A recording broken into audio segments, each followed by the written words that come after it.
Let's talk about Death Stranding. Whatever it is.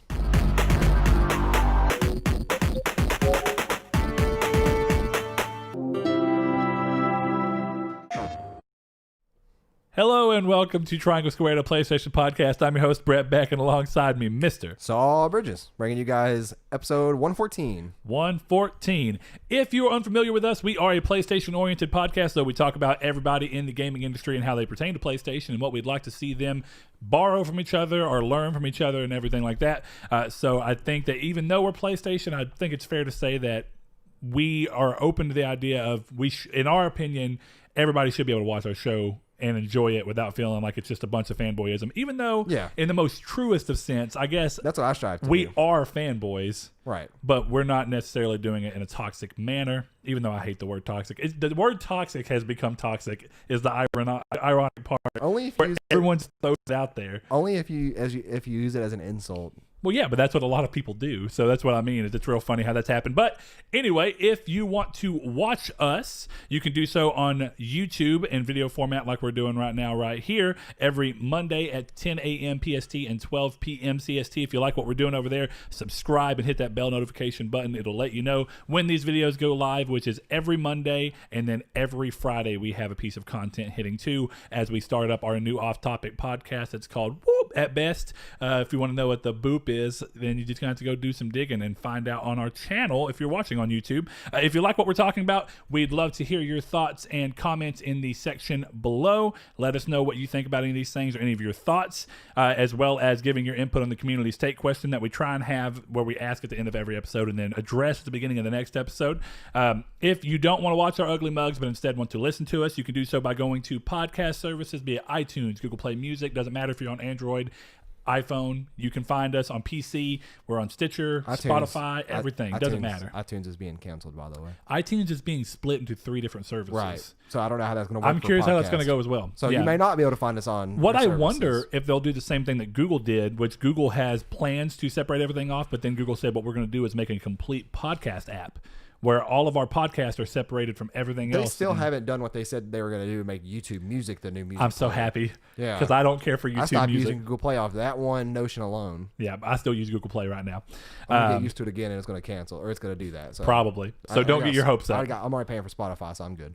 If you listen to us and still want to give your chime in with your thoughts on everything that we're talking about, you could do so by going to our social media. You can find us on Twitter. Our handle is at TriangleSQRD. You can find us on Facebook. We have a group there. If you ask to be entered, we will gladly do so. Saul's not on Facebook, but you can find me and a bunch of other people. That is the Triangle Squared, a PlayStation podcast group.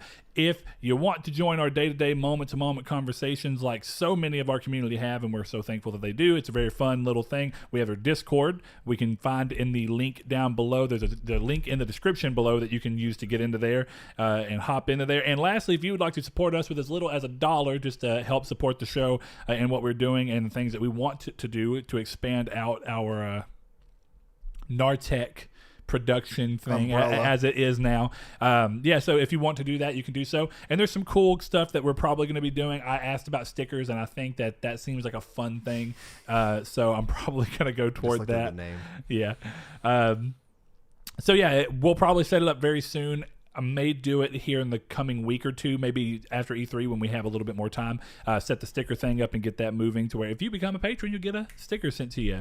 But there's other cool stuff like custom cases and whatnot. So with all of that said, I think it's time to move on and open this show the way it's supposed to go, Saul. What have you been doing? And for once this week, I actually have played a ton with you. Yeah. So I really know what you've been doing. We've been playing a lot of Destiny. But the listeners don't. So. We have probably rated more this week in Destiny than we have in our entire Destiny career. I have technically done 2.9 raids. I've done 3.5. In 5 days. Yeah, I've done 3.5. And I think tonight, if all goes as planned, we'll be finishing up Scourge. What other raid did you do? We did Last Wish twice, plus Scourge boss. I didn't know y'all did a Last Wish twice. Did you do another one with Diana? Yeah. Okay, so cool. We're going to have, I think she's doing it again today, but I'm probably not going to jump on today until later tonight. Mm-hmm. Because she asked me in a PSN message yesterday if she's still going to, or if she needed extra people. This is with people she doesn't know. And she only needed one at the time. And I was like, well, This was yesterday, like I said, and I was like, we're gonna do some Gambit because Joe is about to hop online, and then she's like, cool, I'm gonna start a fresh Scourge later. Y'all get what y'all can, and I'll find somebody if we need to. And then of course we did Scourge of the Past. Yeah. So I haven't played anything else other this week than Destiny. But I saw that Days Gone's going on sale finally for $40, so I'm gonna pick that up next week, which falls in line perfectly for me because after Thursday, or I say next week, it's gonna be this current week that you guys are listening to this. After Thursday, so just 3 days from now technically, I'll be on vacation for 11 days. So I will have a lot of E3 stuff planned. I may be out of town for a good chunk of the week after, but yeah, I'll be playing Days Gone for sure if I'm not. Just to snag it for $40. But it also depends on what Season of Opulence offers this coming week in Destiny as well. Because if it offers some good stuff, then Days Gone may be bought and put on the back burner. But have you been playing on what was it called? What, my other game I was playing last week? Team Sonic Racing? Team Sonic Racing, yeah. I don't know why I couldn't think of it. I was thinking of Kart Racer in my head, but I'm like, what Kart Racer was it again? I almost had Little Big Planet. Yes, I did. And actually, Little Big Planet Karting is a fantastic game. Even if it's just essentially a Little Big Planeted out reskin and a slight retooling of Mod Nation Racers. But fantastic game. PS3 only. I wish that they would find a way to get the, I know that it's probably not lucrative. That game didn't sell enough to warrant a remaster, but it is what it is. I still have a PS3 and I can still play it. But for new people, I wish it could be played. Well, the PS3 servers got shut down, didn't it? What do you mean? For Little Big Planet Racing. Probably. Little Big Planet Karting? I don't know for sure, but yeah, I wouldn't be surprised if that's the case. The game did not warrant it. But no, what's funny is Little Big Planet 1's servers are still on, and that game's quite old at this point. But yeah, I played Destiny 2, and then I played and beat and did a little bit of trophy cleanup. I'm not done with Team Sonic Racing. There's one specific type of race in the game that I can't understand what it is. I beat the entire game on hard, got 3 stars on everything, got keys on everything, which is like a certain challenge that you have to do while also completing at least one of the other star requirements, and then you'll get a key. And there's this one type of race that I have yet to be able to get a platinum medal on, and those are the ones that give you the final star for each map. So there's 7 trophies, I'm sorry, that I'm missing out on that are specifically tied to getting every star in every chapter. And it's like one race on the first chapter, and then every other chapter is like 2 of these. And they're races where there's like a post, and on one side it's yellow and one side's red. When you go through the red side, it gives you a multiplier improvement or a score multiplier. So you go from 1 to 1.1, and every time you hit 1, it goes up until it caps out at 1.5. Then what happens is whenever you have that multiplier, when you go through the yellow side, you'll get the score that you would have gotten multiplied by the multiplier. And you've got to get a certain score to get up and go. There's a bunch of other things that go into bonus. How fast you were going in when you hit them, to what speed you get, whether you were drifting, so you'll get a drifting bonus, even if you're hitting the multiplier side to give you extra score. And I have done every other race in that game flawlessly, have everything done, and I cannot, for the life of me, figure out how to get the platinum. I can get the gold in most of them, but there's something I'm not doing, and I'm waiting to see if there's a trophy guide that will show the optimal which number of things to hit. And there's the paths will split sometimes, so you've got to look and see maybe there's a preferred path that gives you more opportunities, get more multipliers and more points and stuff like that.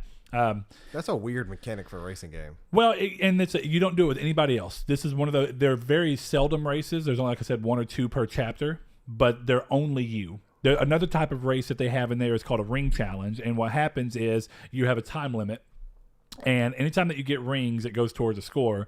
But if you're drifting when you get the rings, then you get time back. But if you're not, then you just get the rings.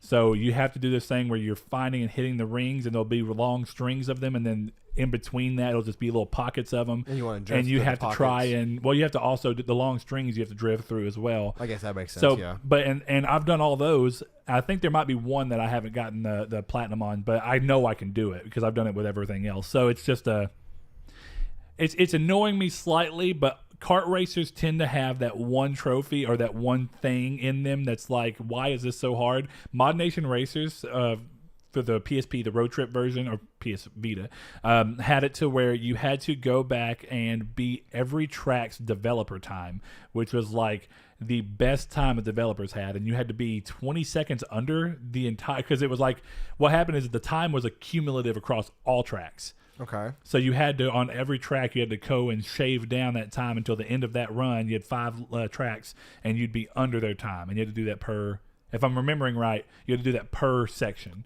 These are just really non-traditional racing mechanics for like car racers to me. I guess because I'm well, used to Mario and a lot Kart. of them are trophy related. Right. You know, it's like, because there's no, well, okay, it depends, right? The classic thing where before trophies, it was like you would just create the challenge in your head of like, a platinum medal exists in this game, so I'm going to do everything I can to get it, even though there's no extra incentive to do so.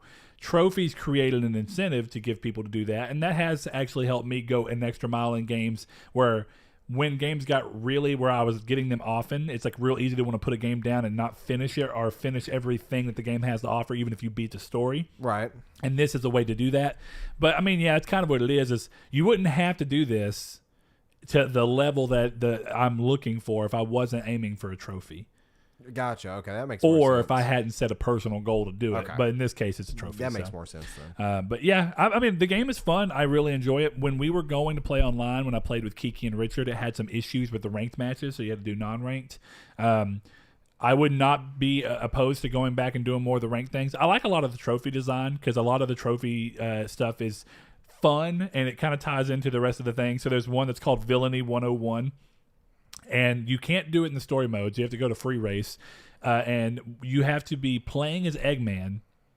And when you're playing as Eggman, you have to spin Sonic out 3 times in the same race. And that's just a fun, like, little rivalry poke. Trophies can sometimes have a little fun extra added value of how they choose to play them off in the rest of stuff. But anyway, with that said, I think it is time to not hop in the drop because there is no drop due to E3, at least as of when we're recording this. So, yeah, this is a normal happening. Yeah, I mean, the past 3 years, basically. Who would want to, well, this is what happens, right? It's 2 things. Who would want to release the same, right around E3 when you're going to get, people are going to just not get as much attention toward their games because people are so hyped up about E3. And secondarily, actual week of E3 release, the reason that you don't tend to have one, so there probably won't be one next week either, is going to be the fact that so many people do the thing where they go up on stage and go, the game releases right now. You can go and get it. You know what I mean? Right. That's just a thing that started happening a few years back. So, which is what's crazy too. Is I wish I'd see more of that. It's always really exciting and surprising to see. It is. It's available now. And I think they used that to great effect. I really think Sony did. Everybody's used it to an extent, right? But I think Sony uses the great effect twice. Resident Evil 7 demo, and that was obviously inspired by the way that they did PT. And PT was a great, hey, here's a trailer for something you have no clue who is involved with or anything, but it's scary, go play it. And then everybody ended up getting a game that they wish would have come out. It's kind of a crazy situation, but yeah. Excuse me. With that said, I guess I will go ahead and hop over into the news. And it's a bit of a doozy week for the news. So the first thing I'll hit. You were right. I'm sorry, Saul. I have all that pulled up in front of me, and I'm losing the forest for the trees.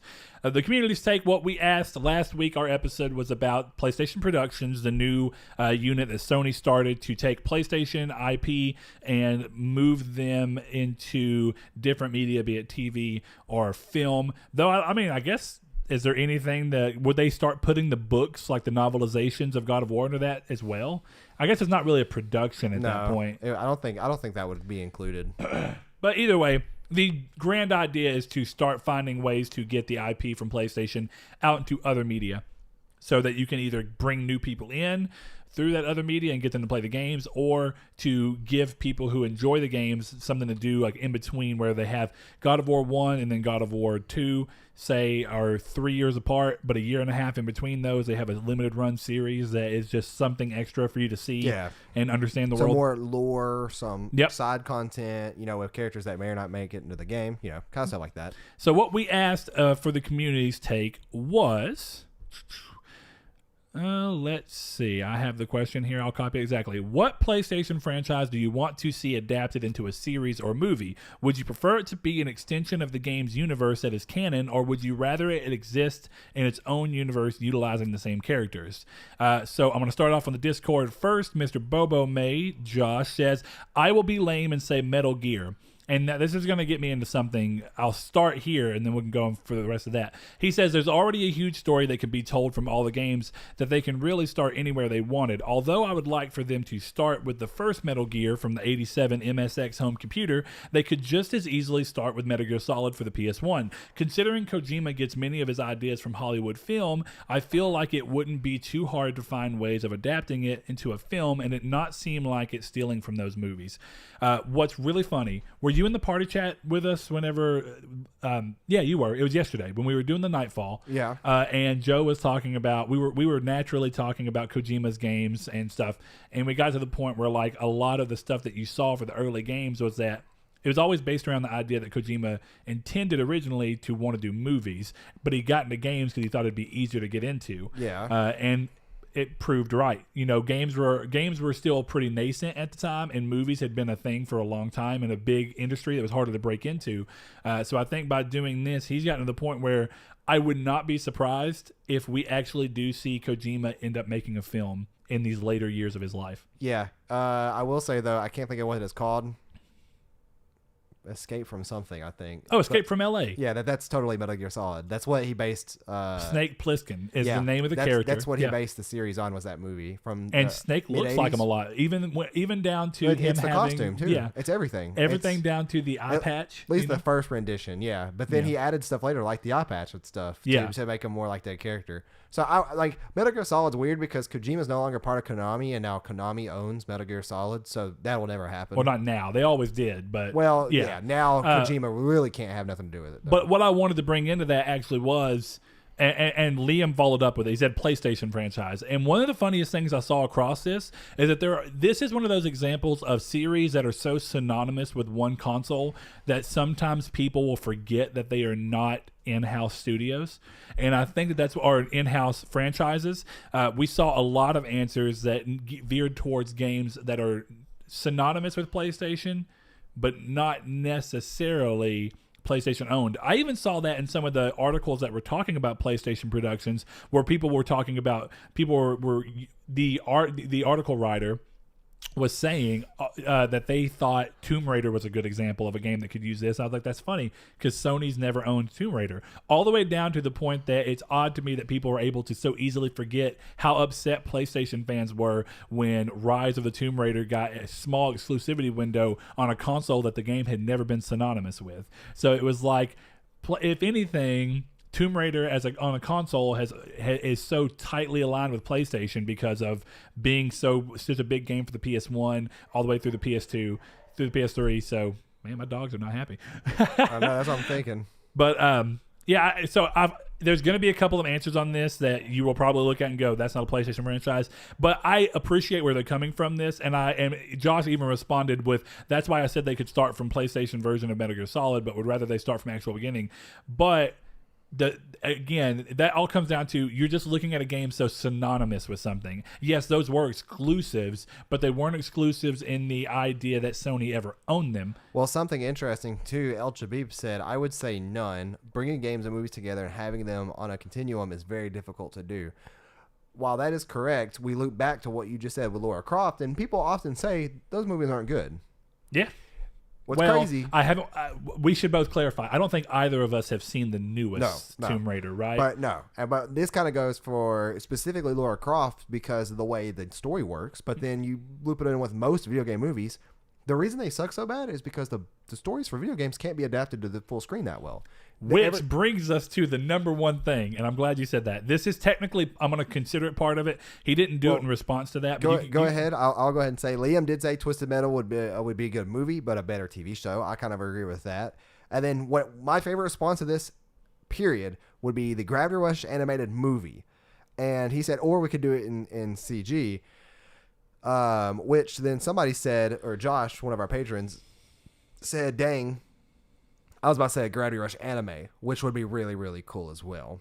But another patron, Atlas, he said, I would love to see an Infamous movie. It would basically be a superhero movie, but Infamous is my jam, and it could have some really cool moral ambiguity involved in the plot. So, Atlas, I'm totally down with you in the fact that Infamous is fantastic. And here's what I would say. This is my grand take on the idea of Infamous being adapted into a movie. I have everything set up. Write an original story. Let it be a new character and do what they've always talked about being possible from. Delson. And then we saw them do from the get-go where Delson was just another conduit in this world, and you got to see the world through his eyes, which is one of the greatest things about Infamous, right? There's no shortage of power possibilities. Everybody reacts differently. Their conduit gene reacts and gives them a power separately, and you can see this happen across a number of characters in a number of different cities and states, or whatever the heck you wanted to do, different parts of the world if you even wanted to. And what I love about that, there's a number of things you could do here, but I would love for Sony to utilize their Sony Animation Studios, and what I would want, it would be to give it to them and give it to the team that did Into the Spider-Verse, and I would want them to use the technology they formulated with Into the Spider-Verse and then make the movie based around the look and feel that Sucker Punch gave with the infamous comic book panel slides that they would normally have in some of the opening scenes and stuff, because Infamous is very much inspired by comics. So I think letting something, and it makes perfect sense, Sony already owns the animation studio that made the technology that gives us this comic book feeling. They can adapt it a little bit to make it a little more adult oriented and fit the aesthetic of Infamous and pull it off beautifully.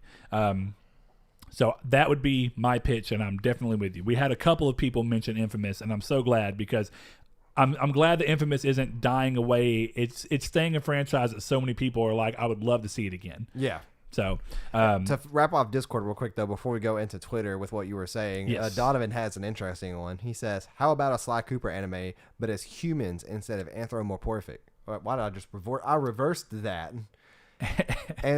Anthropomorphic. Yeah, and I said anthropomorphic.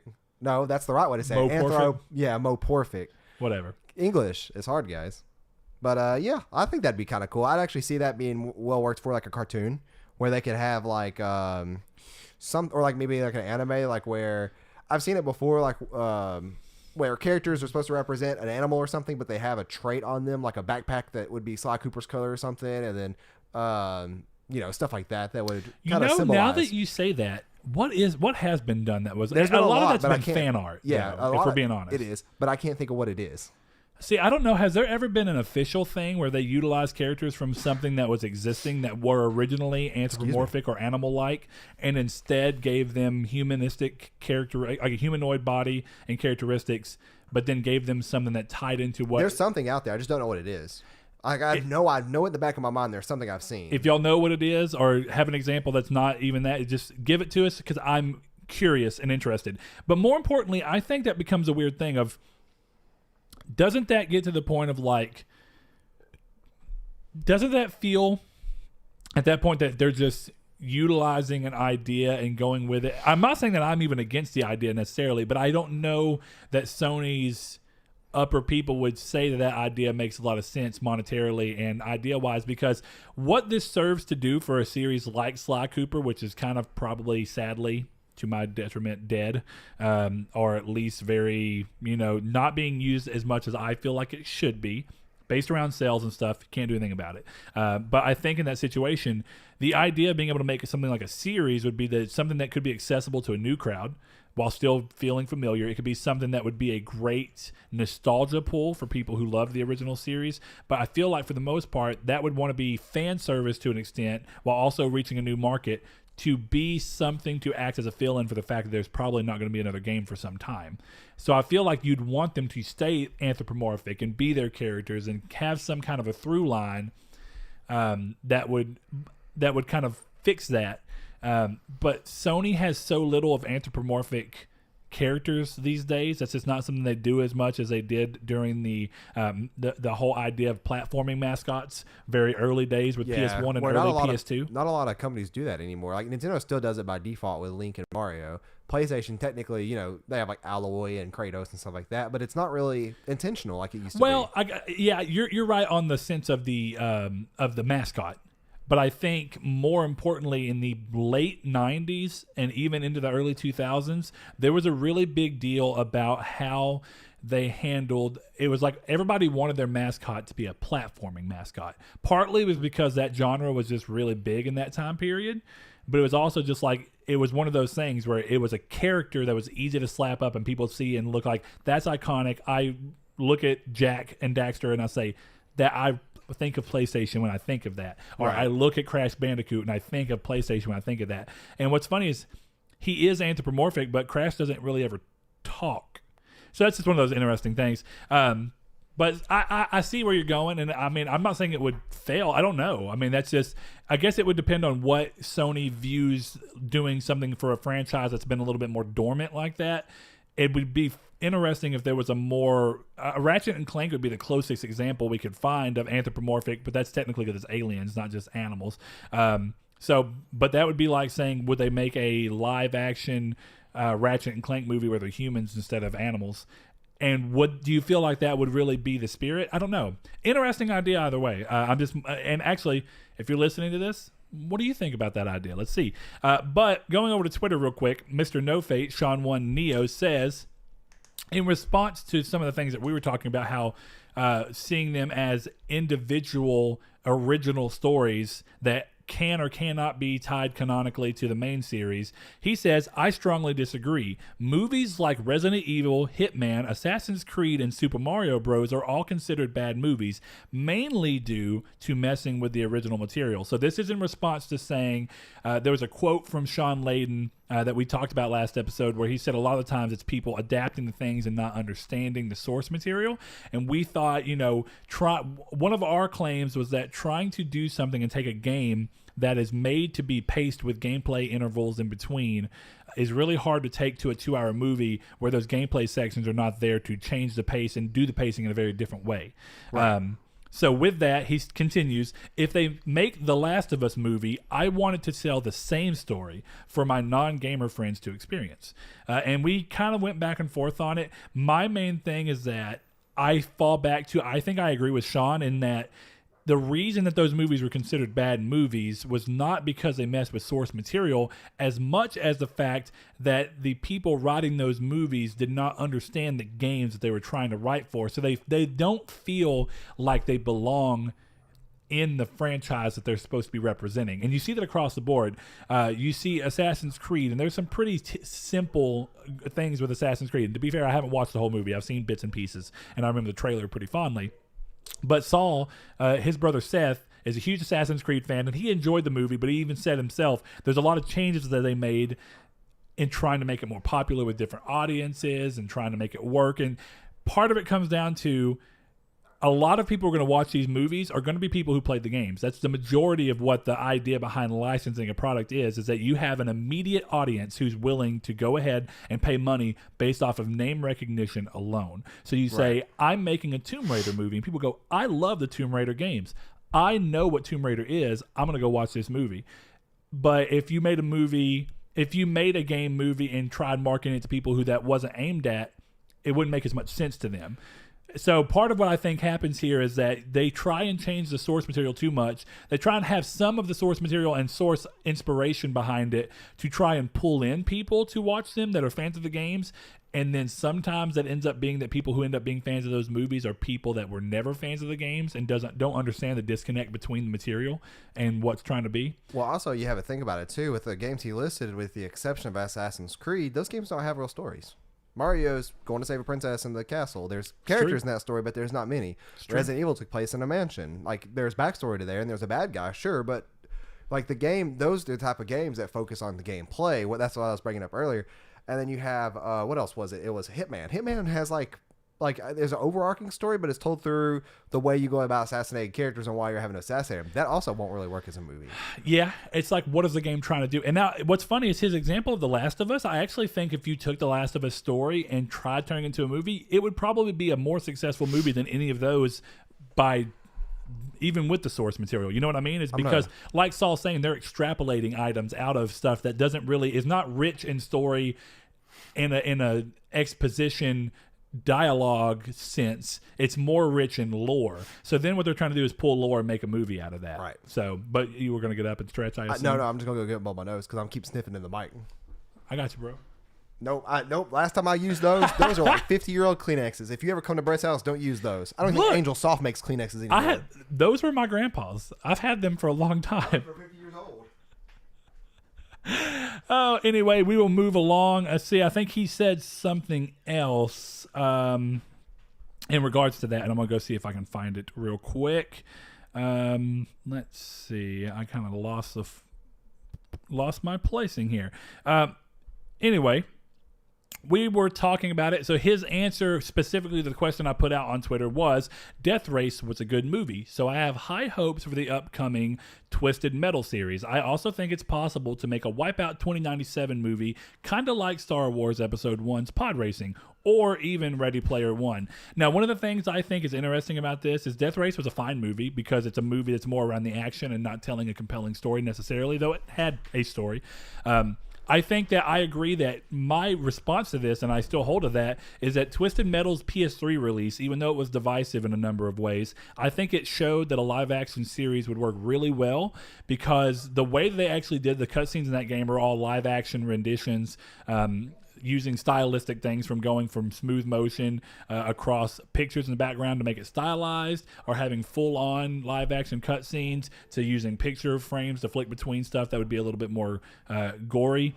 And I think that what that showed is that the idea is really simple to go, what we're going to do here is, and I think this would be a great way, have each episode or even each season. I think the episode would be better if they did hour-long episodes and let them kind of act as Black Mirror, where all the episodes exist and they're all part of the same universe, but they're not ever necessarily tied together. So what you could do is you could be like, episode 1 would be Dollface, and we're going to go through Dollface and how she meets up with Calypso and hears about the race, and she goes to the tournament and all that happens, and maybe we see some of the characters or whatever, but they're not meant to tie into each other. It just happens. Then it goes through all of Dollface's motivations for getting in, what she wanted out of it. She ends up winning or losing or whatever happens, and if she wins, the twist for Calypso and Twisted Metal is always that he'll grant you your wish, but it's always some twisted form of it.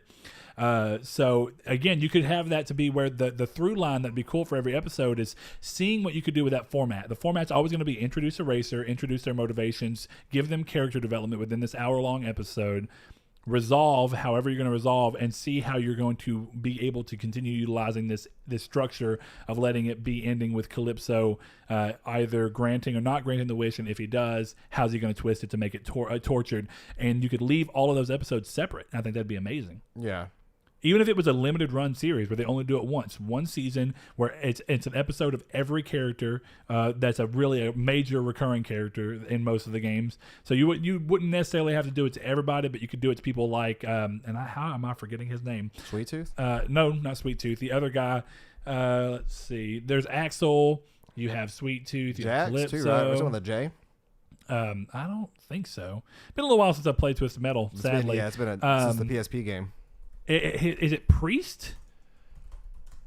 We'll see. We'll pull up a character sheet real quick. It's bothering me that I can't remember. I really thought there was somebody with a name. Charlie Kane. Preacher is his the name of the one I was talking about. But yeah, there's plenty of characters that you could look at and go through. I don't think that you'd have to do everyone, and I think that would be one of the biggest things. But there's a lot of cool ways to pull that off. So I would be agreed with that, and I think that Wipeout 2097 or Wipeout in general, I think you can find a pretty compelling way to make that work. So, and I like the idea of making a movie that's sole purpose is more around the idea of like the episode 1 Star Wars pod racing, because the thing that made that weird is that the pod racing fell out of place in the rest of the movie, but the pod racing wasn't a problem in and of itself. It's that it was weird in a movie that otherwise had nothing to do with it. Yeah. It only existed to serve in showing that Anakin was a genius for his age, but that never really ever manifested itself anywhere in the rest of the trilogy. So it's like, was that really worth setting up? Let's see. Let me find that again, and we'll go through the rest of the Twitter ones before we head over to the Facebook ones. So let's see. Mr. Sweet Jones, as he's known here, Ryan says, I feel like Infamous is a good candidate, especially in an animated series. Like we said, I would love to see that. Either way, be it a movie or even going through an animated series, but I think a feature-length movie done in that same animation style, or at least taking inspiration from the animation style that they set up and changing it around a little bit from Spider-Verse would be amazing. Let's see. Michael Miller says a spy thriller series based on Siphon Filter could be amazing. I actually agree. What a great way to use a franchise that's been essentially in slumber since 2007. Yeah. That'd be kind of cool, even though like spy movies are typical played out and they're very samey. Series. And I feel like you might be able to do more there's with been spy series before. That's the problem. It's like Siphon Filter is a cool series. It would be cool to see, but like there's nothing that sets it apart from James Bond, right? Well, yeah, but James or Bond. Jason Bourne for that matter. Yeah.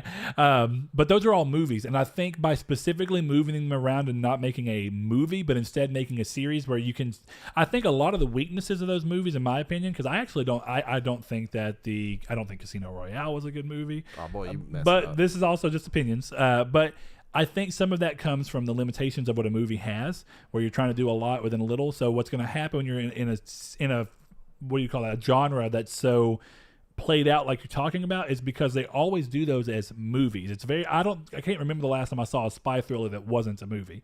And the thing is that when you give a little bit more time and say that you do a series full of 12-hour-long episodes or 45-minute episodes or whatever you wanted to say, I think that you could do a lot more originality with that than trying to cram a lot of stuff into a very short window. Well, that's the problem with spy series, though, right? It's like, what kind of originality is there? Well, but also, when have they been given a format change to try and be more original within a new format? Depending on you ask, people say Agents of S.H.I.E.L.D.'s a spy series.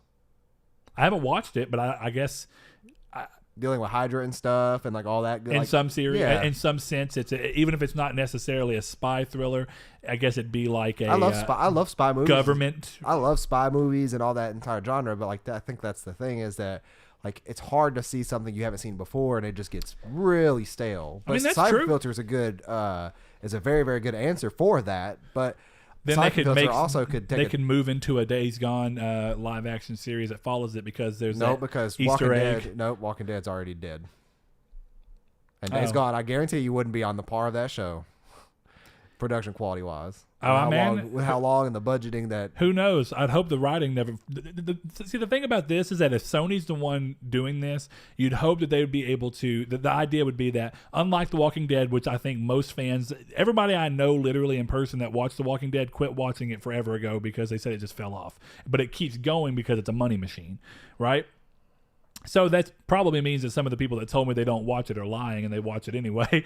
No, that's about right. Like, people fall off by season 3 to 4 and then they come back on and then they realize, oh, they're focusing on characters nobody cares about. And then like, oh, how are these characters still alive when all the other ones are dead? How did this happen? This doesn't make any sense. Well, and there was one example that was brought up about how they handled Rick and his exit from the show. That he was like, it makes no sense. Yeah, everything about that show towards the end started winding down for me. So anyway, but my point is, you would hope that someone would have a little bit more control over not wanting to let something go until it's played out. And I think that's the problem with Walking Dead is a lot of people loved it, but it reached a point where it was still too valuable of a series, so the people behind it didn't want to stop doing it. Well, my problem is that similar to Siphon Filter, there's so much already crowded in the zombie genre. That's that also like, true. Yeah, doing something original for that, like there's nothing original in Days Gone, is there? You have the hordes, which is in every zombie movie. You have crafting every mechanics, zombie which movie is a zombie since what game. World War Z, I guess, was the first time they really focused on hordes. I mean, I guess so, but there's I can't remember of a movie before that really worried about a full horde. Like, you may get a couple of zombies here and there. 10 to 15 zombies. Like, you could go back and watch Dawn of the Dead had that in scenes. And I don't consider 10 to 15 scenes. to be a horde. I guess that might just be a linguistic thing. In my mind, even the game, the smallest hordes at the beginning of the game are at least 40 to 50. Zombies, and then when you get to the end of the game, you're talking 200 to 300 zombies. I've never seen a video of that many zombies in one. I've seen hordes, and I've seen like maybe 15 zombies. No, I'm telling you. So there are small hordes in the game. I guess the smallest hordes are. I'm telling you, the smallest hordes are at least 30 large. I've never seen a horde that small. Like, I was watching a guy run through, and like there was a horde in front of him when he was on his bike, and he like literally flipped around the tunnel. Yeah, and it went into that wasn't that many zombies. That was like 15 zombies. That wasn't a horde then, because there are. So there's just that many zombies just in that area. Sometimes, yes. Okay, I would assume they're all standing that close together, all huddled around, moving like the that. hordes literally migrate and move in like a weird. That's what this one looked like. It looked pattern. like it was all in the same area, and then they're all moving the same way. It's also possible that the game had some of them get caught off because sometimes when you're taking them out, you can get a part of the horde to come after you while the rest of them kind of keep going about their business. You can kind of draw some away, and then the rest of them will kind of straggle off. Some people don't like that because it means that you have to find a couple that may have straggled off to be able to finish the horde in terms of how the game sees it. Oh, that's weird. It's not a horde if they straggle off. They're not part of the horde anymore, right? Well, it's because you're pulling them away, right? It's like you're pulling them all to come toward you and attack you. So if I find a horde out in the wild, I don't have to worry about going another 300 feet away from it to find the last two. They should still be together. Normally you won't have to, but if it's a really large horde and you've really been attacking it the whole time, and it's taken you a long time, a couple of them can kind of just get away from you as you continue to run around. They may lose your aggro and then they're just kind of out there, but they're still considered part of the horde originally. Right. And so, I'm excited to play it, but I think you will enjoy it. That's one of those things that's like, though, but it's like Horizon would be cool because there's not much like that. The God of War would be kind of cool despite like Vikings and stuff having a thing, and that, it's not really Greek. Well, I didn't watch Vikings, but Vikings was very much set in the realistic tone of it, right? So one of the, I didn't watch it either. I always saw clips. It's like Gotham. I've never watched Blaze, Gotham. But. Yeah, Blaze talked about it, and from everything I've gotten, it's very much a realistic take on things set back in that time period. So God of War would be cool because it'd be doing something like that where it's actually playing with the gods. Now, I mean, you have the Thor movies and stuff, but I think going with something a little more set in the old times of Norse mythology, and then something like Thor, which was trying to bring a character from that time period in the modern times, and and then kind of existing as a separate realm almost, like when he goes to Asgard. It's well, I think it's a different dimension, right? Something like that. I don't know what they consider. I assume it's a different dimension universe too. Or something. I don't know for sure. One thing though that Michael does say with Last of Us, Days Gone, God of War. Different Michael. I know. Yes. Yeah, different Michael. Okay. He says Last of Us, Days Gone, God of War, and Horizon. We did talk about God of War. Horizon would be pretty cool I think that they would be able to film a Horizon movie series very similar to Avatar, where if they can get a good cinematographer in it, it would be shot really well. That'd be really, really cool. And if they could set scenes up really well, that'd be amazing.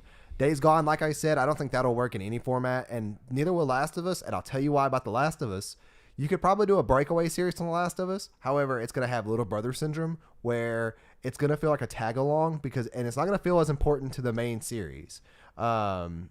The characters in Last of Us. So what do you mean? Like the series itself is too big and too much of a fandom for that to ever work out in a way that feels like it's not a bastardized version? Yes. The series has done the characters so well that you've grown accustomed to that if they say this is Last of Us and it doesn't have any characters you know of, it's not really The Last of Us. At that point, it's a zombie movie. And then if you do Last of Us and you try to, like, say, shot for shot it as the game, then you have Logan.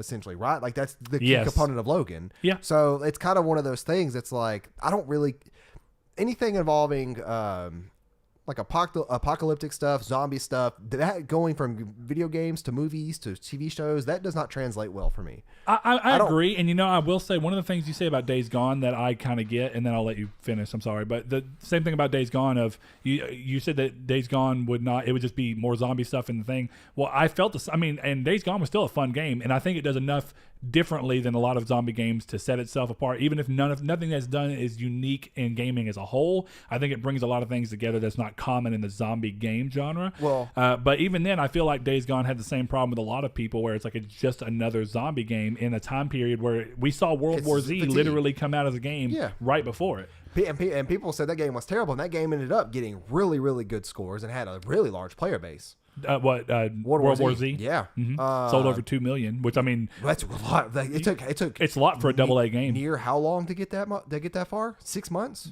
Yeah, something like that. Yeah, that's or even a year.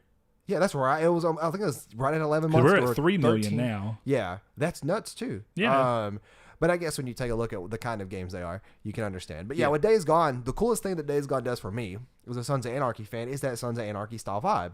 If they would do a Sons of Anarchy show with zombies in it, but focused more on the Sons of Anarchy, which I know Days Gone doesn't do, right? Yeah, it does. So there's a and of stuff about Days Gone, and then your friends in the game. The majority of the game, without telling or spoiling for anybody, the majority of the game, the zombies are not the crux of the story.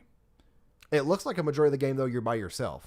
You are by yourself often, but there's always reasons, and they still do it. From the very little Sons of Anarchy I've done, it always ties back into this bigger thing about, at first it's like, well, you're by yourself because something happens to one character, and he's the only person that you had with you for the longest time because of the way the world is right now, where there's so few people, and it's like y'all are the last two of a motorcycle club that doesn't technically exist anymore, but y'all still wear colors and all that. And the game talks about a lot about that. You still wear all your biker stuff, even though no one else does.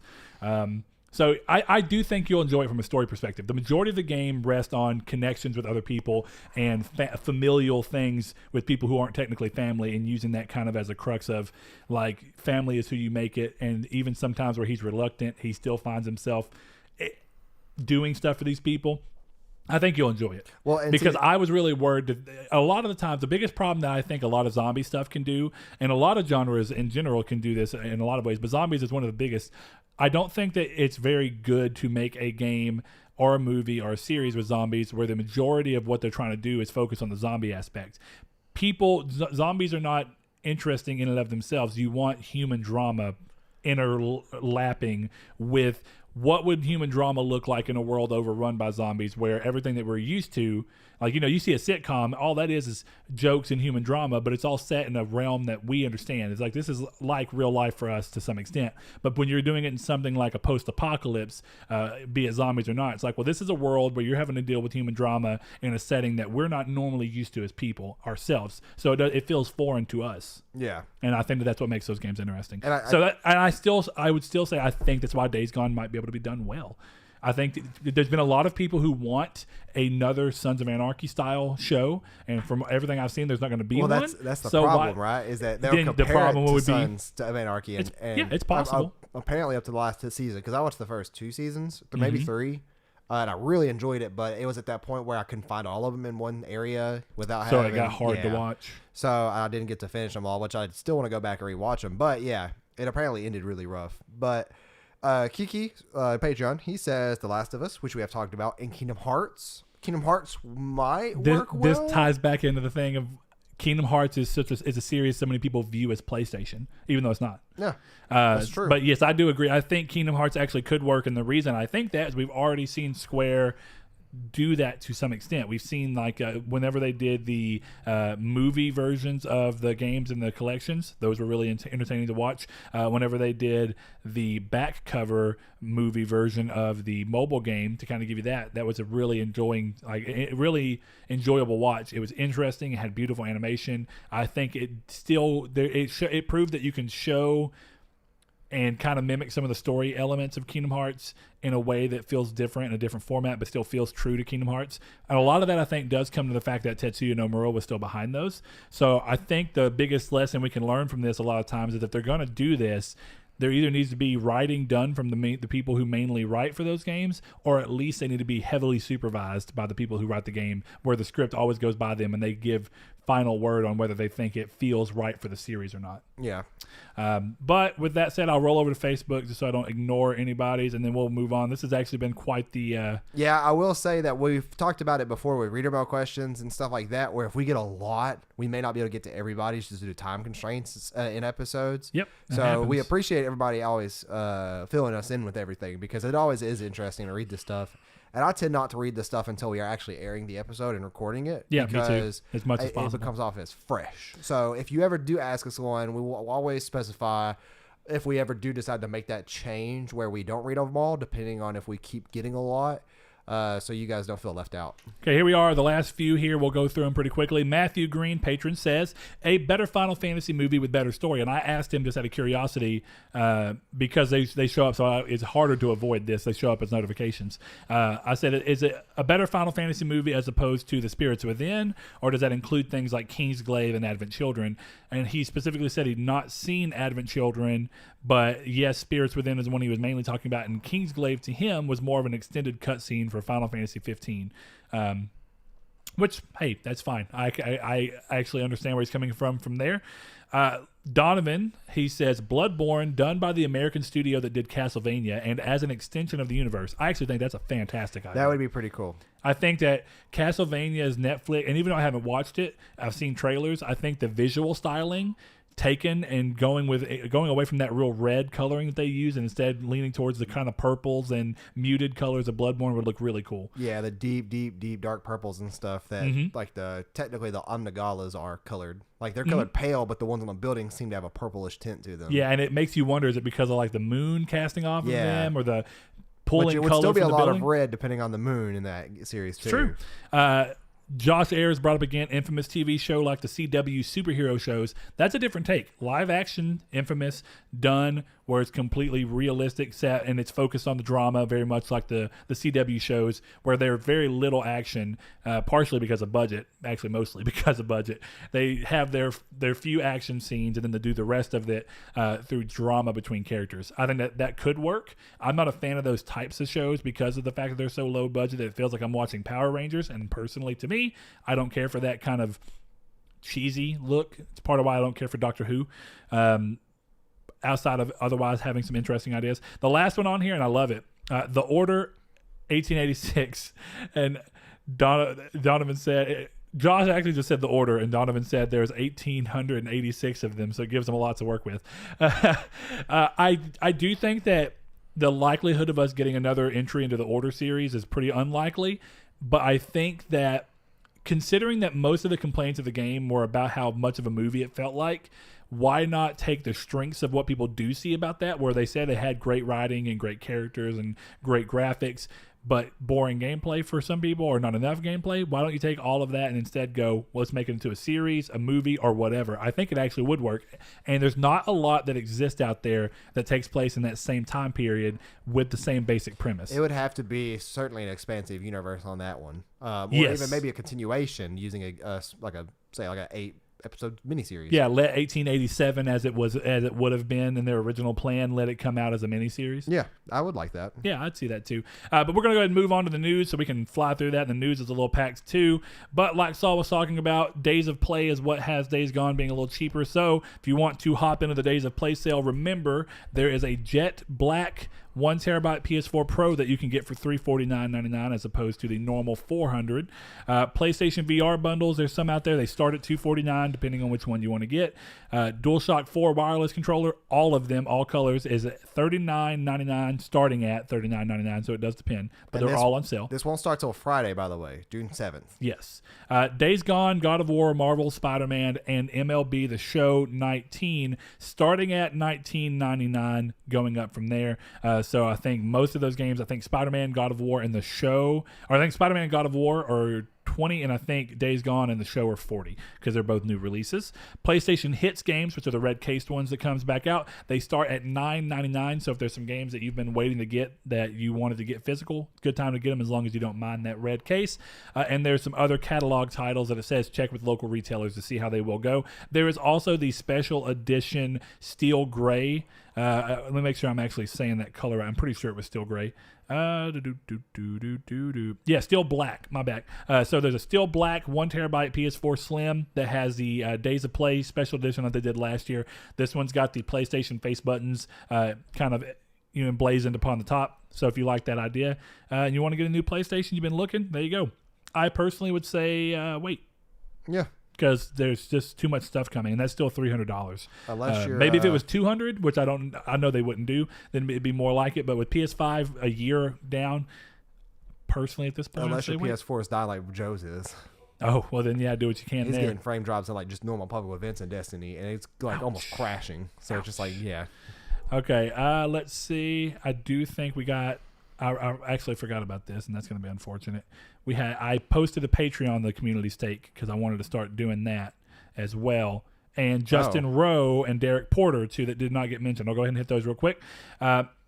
Derek said, and this is another example of a series that is not actually PlayStation, but movies taking place in the BioShock universe could be really incredible. They could conceivably go with either time period piece, 1912's Columbia or 1960's Rapture, or if done as a series, take place in both. Each lends itself to great storytelling, environments, and characters. In addition, there is opportunity to have the story take place before, during, or after the game's stories take place. For example, there's a book called BioShock Rapture by John Shirley that tells the story of how Rapture was created and ultimately how it became what it was once you played the game BioShock. A movie adaptation of that, just the book alone, would be awesome. That's pretty interesting. And he also says he highly recommends reading the book if you are a Bioshock fan. Justin Rowe says, I think Uncharted is the obvious choice for big blockbuster action movies with massive set pieces. That's a given. And I think that's why the movie has been a thing for so long, is that they realize if they can ever get it off the ground, it'll probably do very well. I also think that they could bring a lot of story and great character writing to a style of movie that typically doesn't have much in that regard. It has to be a movie, in my opinion. And I had to go find it because he accidentally hit enter and then came back around and said that. So I'm going to go to the post real quick. And he said, second, I think Bloodborne would make a great animated show in style of Castlevania. So another brought up of that. And he says, lastly, he thinks of Tearaway. It would make a fantastic kids show. And that's actually not a bad idea. That's an IP that will probably otherwise sit because it just didn't do very well despite being a really cool That's IP. a weird idea, right? Like, how that wouldn't work. Tearaway? Yeah, Tearaway was, essentially as a kid show, it'll just be the characters. Like, Tearaway's main function of that game was the things you did within Exactly. it. So what you do is you take the style and the idea of a cartoon world that's fun and about interacting with stuff, and you translate that into something that would work for kids. It'd be a good way to get kids already liking IP for PlayStation and potentially growing up with PlayStation through a different entry medium. IP, though. So, like, it would make more sense for a Sly. For that conversation. Well, technically, Tearaway... Or not Sly. Both the Tearaway... Crash. Okay, but that's not a PlayStation IP. So I'm still with you. Well, yeah, but the thing is that like what you said though is that it wouldn't get them to grow a PlayStation with an IP that doesn't exist. No, it very well could. And actually, what would be, if anything, doing a kid show like this would give them a new avenue to utilize this series again via a younger entry that's more family friendly, and that would work, in my opinion. Did the studio who made Tearaway?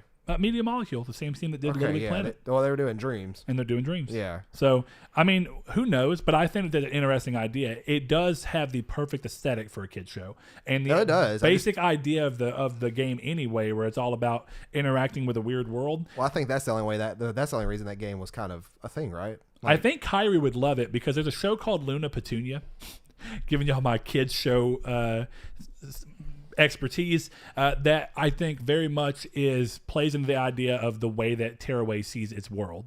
And it's like a little girl who opens up a book and then jumps in this world, and she's in the world and tells the story, and they could do something very similar. So it's a ripoff of what was that one movie called from back in the day with Macaulay Culkin in it? Macaulay Culkin.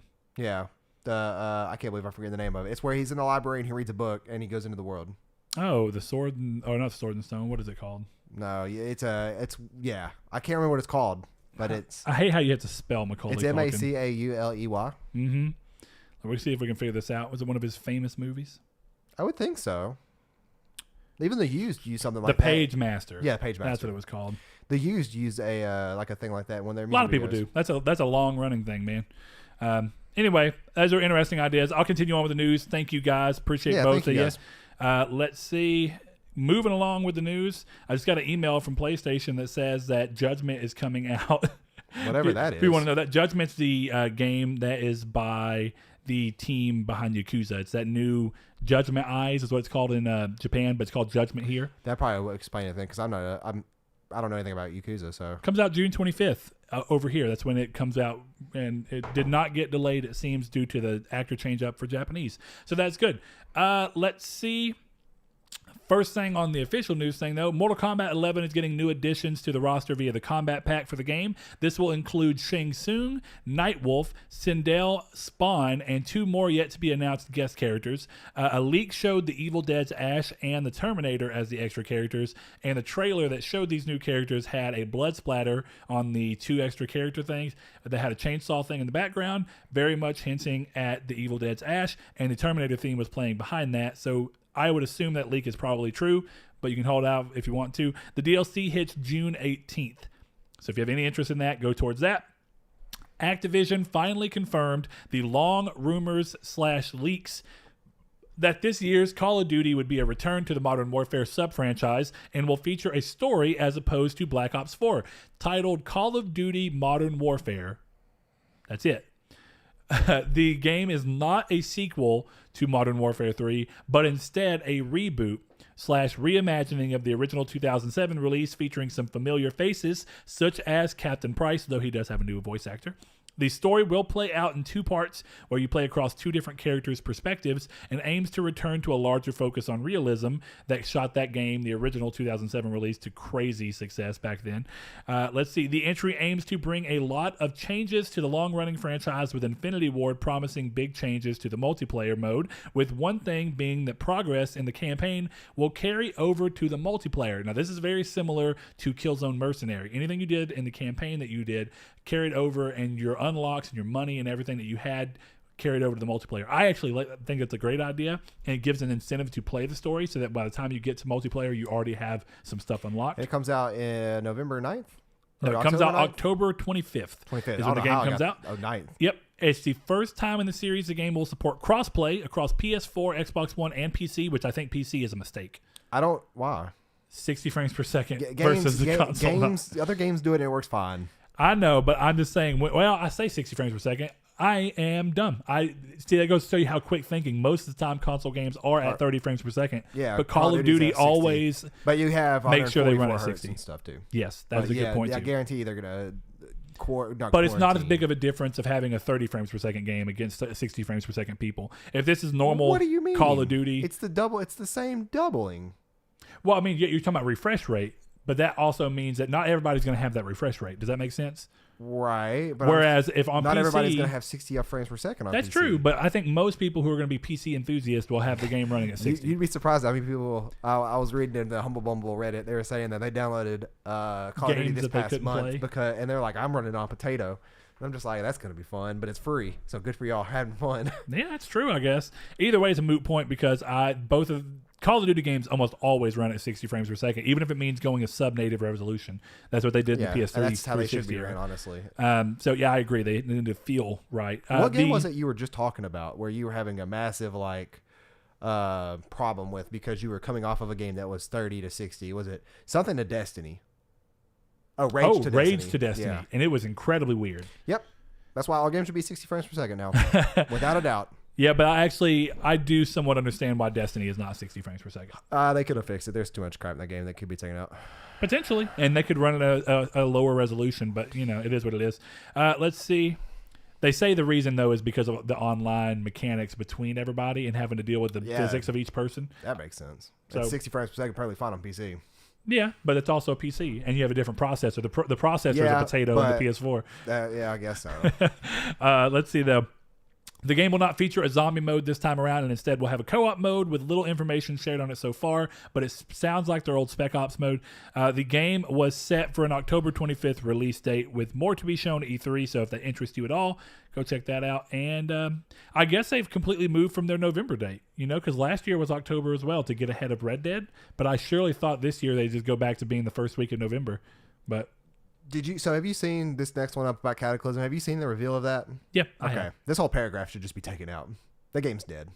I don't know for sure, but I mean, that game is 100% dead after this. Either way, I'm going to say it. Look, despite many thinking that BioWare, I think if anything else, I was just massively surprised. I knew for a fact that they were not going to bring anything up in May, and then they did. That's one of the biggest catfishing things I've ever seen in video game history. What, were they waiting till the last day to do it? No, with how it looked in 2017 versus what it looks like now. Oh, yeah, absolutely. But there is no possible way that could have ran on this console the way it did. I said that back when they showed it. I was like, there's no way. Either way, despite many thinking that BioWare would go the entirety of May without discussing the Cataclysm event that was originally supposed to launch this month, the developers surprised with a live stream showing off parts of the new content as well as diving deep into what we can expect from the event once it launches. It will be an 8-week event with the first 2 weeks acting as a pre-event period that will have 3 new narrative-driven missions that will feature new cinematic scenes that set up the rest of the event.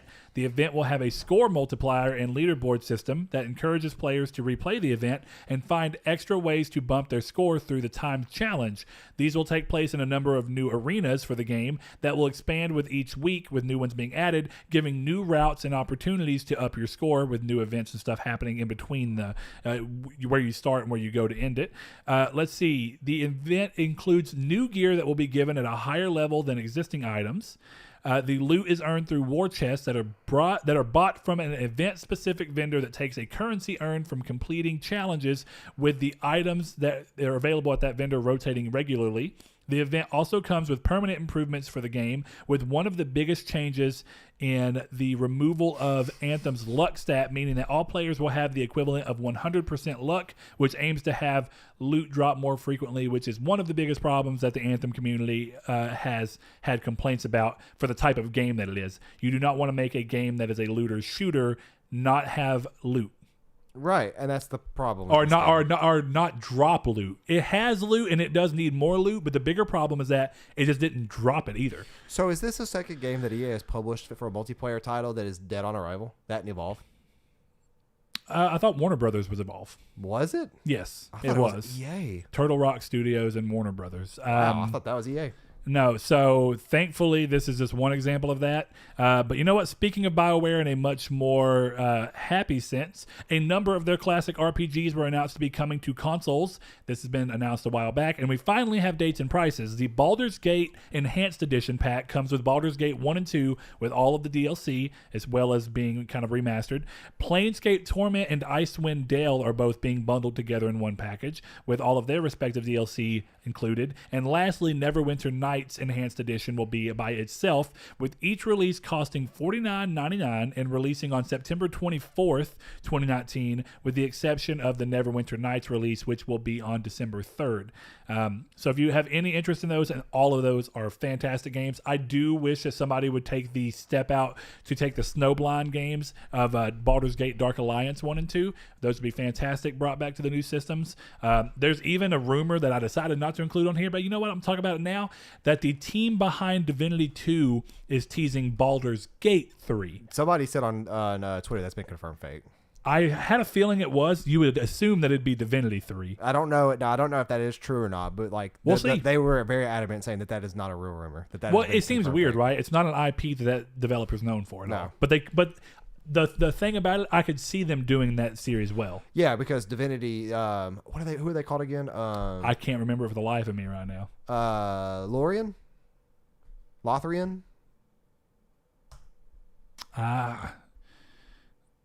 Let's see. Larian Studios. They are really, really good. And if you like D&D, if you like turn-based RPGs, if you like high fantasy anything, pirates even, because you sell a lot in that game, then you need to go pick up Divinity 2 without a doubt. It's a good game. Bungie. One's good too. Not as bad. One is good. Interesting. What's funny about those games, I don't know that I ever played them by myself, but as co-op experiences, they're real fun. As co-op experiences, they're especially real fun. Yes. I like those types of games. It's just one of those things where I'm so removed from it that I think that one of the really things I loved about Baldur's Gate Dark Alliance 1 and 2 is that they were real time. And they were more in the dungeon crawler aspect, and I love that. Anyway, though, Bungie announced plans to discuss the next chapter of Destiny 2 on June 6th, just days after the last season of its annual pass goes live. That is the Season of Opulence, which goes live June 4th. The reveal for that, though, starts at 10 a.m. PT, so if you have any interest in that, go check it out. This is another interesting little tidbit. Dying Light 2, which is being self-published by the developer in much of the world, has been announced to be distributed by Square Enix in North America. The game might show up at Square's E3 as part of this partnership. This is very similar to what we saw WB do as the distributor for The Witcher 3 in the North America area as well. So that's cool. And I would imagine that Square will jump on that opportunity to have the game during their E3 thing. So we'll see. The Ghostbusters game that released last gen is coming to current gen consoles via a remaster set to release later this year. No date was given outside of 2019, but an October release would seem likely. I never got around to playing that game, but that is a game that most people refer to as Ghostbusters 3 as far as they're concerned. It's got all the original people, all the original voice actors as far as I can remember, and I always wanted to play it. Just never got around to it. I do like Ghostbusters. It's a cool series, but it's old too. I've never liked Ghostbusters. Really? Yeah, my little brother used to love it, watching it when we were younger, and I hated it. Just like, I didn't find it funny. I just didn't. Yeah. No, I mean, it's just one of those movies that you just don't click with. Yeah, that's fine. PS4 update 6.70 went live this week, with its main feature being improved performance, meaning that Sony's obsession with system stability might have come to an unceremonious end. Meaning they're just going to lock you out of all your games and applications. The update weighs in at 440 megabytes, so if you have not done it, go do it, but I'm sure you have. If you're one of the thousands of people that are getting locked out, just go to your settings. Is that a thing? That's a very real thing. I didn't see that. 2 people alone in our Discord have had it, and it's like everything, like Reddit mods, I guess, are having to clean up because Friday, yesterday, people were having like literally there was like pictures like Code Vein especially was the one big one, but then somebody was trying to play Destiny and it was locked out, and then it's just like you got to go in, you got to activate it as your primary PS4. If it already is activated as primary PS4, restore your licenses and do a hard boot, and then it works. Man. So much for system stability this time. Sony, you dropped the ball. Too much stability. Maybe they needed to worry about that stability. Yeah, maybe you should see that they slacked off and went to performance. See a chink in the armor every now and then, and you got to fix it. And that's where all these system stabilities came from. We're still being updated from the 2011 hacks. All right. EA have announced that the next Need for Speed will not be at E3, but says the game will still release this year. I find that interesting. EA has really backed off of E3 this year, where they said, they're going towards just streams of certain games. A lot of games are not going to be shown there. It's just a couple of games. That's interesting to me, man. It makes me wonder what the future of E3 is going to continue to be as all these people continue to kind of pull back their involvement in it. Because, for a long time, E3 was the place where you announced everything. But Sony's stance was that the market that we're in now and the tech future that we're in, and compared to when E3 was really relevant, is that you can release all of that information in very different ways throughout the year. You don't really need to do it all at once like you originally had to. Yeah, and I do think that I'm curious because the word of or the name of Need for Speed was kind of thrown around negatively with the last game, and I'm wondering with if it's Payback. Yeah, and I'm wondering if it's related to that at all, or if it's just that they just think it's not ready for this E3. Well, it could be that, or it could be that they don't want this. They don't want to include one new game this E3 and not do anything else, and then look like, well, why did you have one new game and not show anything else? Yeah. There's a number of reasons. They could be wanting to do the thing where they're so confident that it's going, there's going to be a return to form for the series, that they want to do their own event for it. Yeah, it is possible that they want to show it off very much in depth and go through a bunch of different things. Who knows? We will see. I enjoy the Need for Speed games. I enjoy 2015s. I actually enjoyed Payback. There were some mechanical things I didn't care for about it, and some things I'd still like to see changed. I think I preferred 2015 to Payback, but either way, it's going to be interesting to see how that works out. Sea of Solitude, while we're on the topic of EA, the story-driven adventure game that they revealed during their E3 presser last year, has been given a worldwide release date of July 5th, 2019, and for only $20. That game actually looks kind of all right. It looks really cool. Yeah, and that's cool. $20 is a good time. I wonder if this is kind of still EA doing their thing where they did a way out, and this is them just finding those little games and kind of acting different than their normal publishing procedure and putting games out there at a cheap price that are really different, not worried about making tons of amounts of money. Really different on all of them, at least. Well, I mean, there's not been a lot of examples of this, right? One of the few examples that's is like that's how original it looks. There's this. I do think A Way Out was a pretty original idea. No, A Way Out was, yeah. And then you also have the game, and I always forget what it's called, but with the yarn dude. That game to me, Untangled. Untangled, is that right? Yeah, I think Untethered. I don't know. Yeah, it's a cute looking little game, but nothing that's ever gonna have my interest. I think it might be Untangled. Look, we're over here talking about Untethered because we were raiding last night with a tether. I don't know what it's called. Unraveled is what it's called. Yep. Untangled is a very interesting name of a book. But yeah, Unraveled. Okay. I knew it was something that had to do with like untangling something, unraveling something. Yeah. Unravel the ball of yarn. This next part of the news would be cool if we still do PS Plus pals. June's PS Plus games have been revealed and are Borderlands, the Handsome Collection, as well as Sonic Mania. So if you've not played either of those, there you go. And what's cool about Borderlands is that Borderlands 3 is coming. That game, the Handsome Collection, just got a 4K update. So if you have a Pro, the game will look and run better than ever. And not only was it just a 4K update to make the game run at 4K, it was new textures and stuff like that. So the game as a whole just looks better. So there you go. And Sonic Mania is a cool game. It just is. It is. So if you like classic Sonic games, there you go. No platinum to my dismay. There is no platinum, yeah. The long announced but yet to be seen Avengers game coming from Square Enix and Crystal Dynamics is set to be shown off for the first time at the publisher's E3 conference this year. Many rumors and leaks have come out about the game, but with E3 so close, it's best to take them with a grain of salt and learn for yourself come next week. A lot of people are saying no, just in case you're curious about what they are. Essentially the idea of kind of like Destiny and Diablo, but with superheroes. Yeah, that would actually be pretty cool. I need to go get a water because my throat is incredibly dry for some I'll reason. just read I'll off be right through the back. last one. Let's see. And then it's actually going to lead us into the main topic. But after a tease on Twitter, Death Stranding revealed via a Twitch stream that slowly added handprints to a sea of black that revealed more and more of the trailer visuals before finally adding audio with a full reveal of the trailer. A trailer showed gameplay with way more gameplay than previously seen and introduced us to more characters and gave us a November 8th release date, everybody. That right there was what everybody, including myself, was really, really wanting to see. Not only that, but like I said, we got gameplay in it, which looks phenomenal. You saw third-person shooting, so the gunplay looked fun. The hand-to-hand combat looked fun.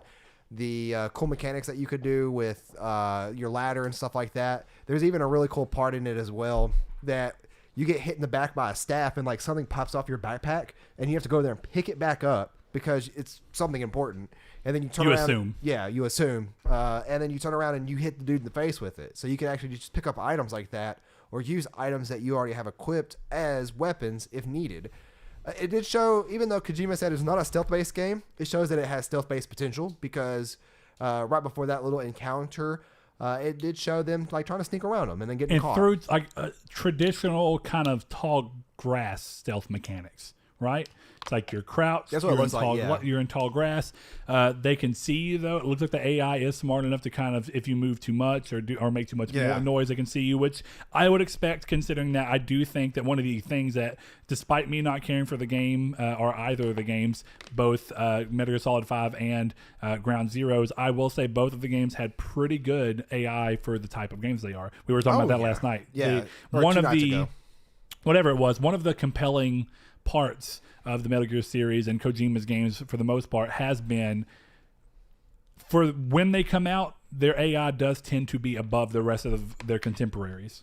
And it has AI learning in it in Metal Gear Solid 5, so you can't go through and headshot everybody with a sniper rifle because the AI is going to learn and they're going to wear bulletproof helmets. You can't go through and just CQC them because they're going to go around wearing body armor. Well, what it does is it forces you to keep them from ever getting, because it forces you to not lean on one mechanic too much. Yeah, it forces you to have to play with variety. Yeah, if you play with variety, then they won't pick up on those things as quickly, so that you can always have the option to headshot if you don't lean on it too much. Right.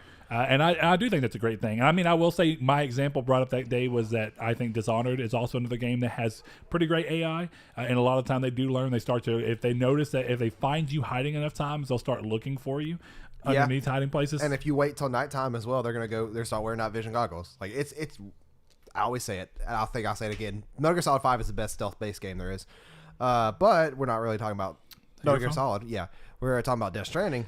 Yeah. And from what I saw of Death Stranding, it does seem that it showed off what we think is the new death mechanic that Kojima said has never been seen before, as well as the multiplayer mechanic that has never been done before, which I find interesting. What I theorize is that whenever you die, that's when you go back in a time. And that's why it looked like you were in a World War II-esque battlefield. And I think that the death mechanic is that the BTs, I think that's what they're called. BTs, yes. Yeah, you want to say BPs because of BP and oil.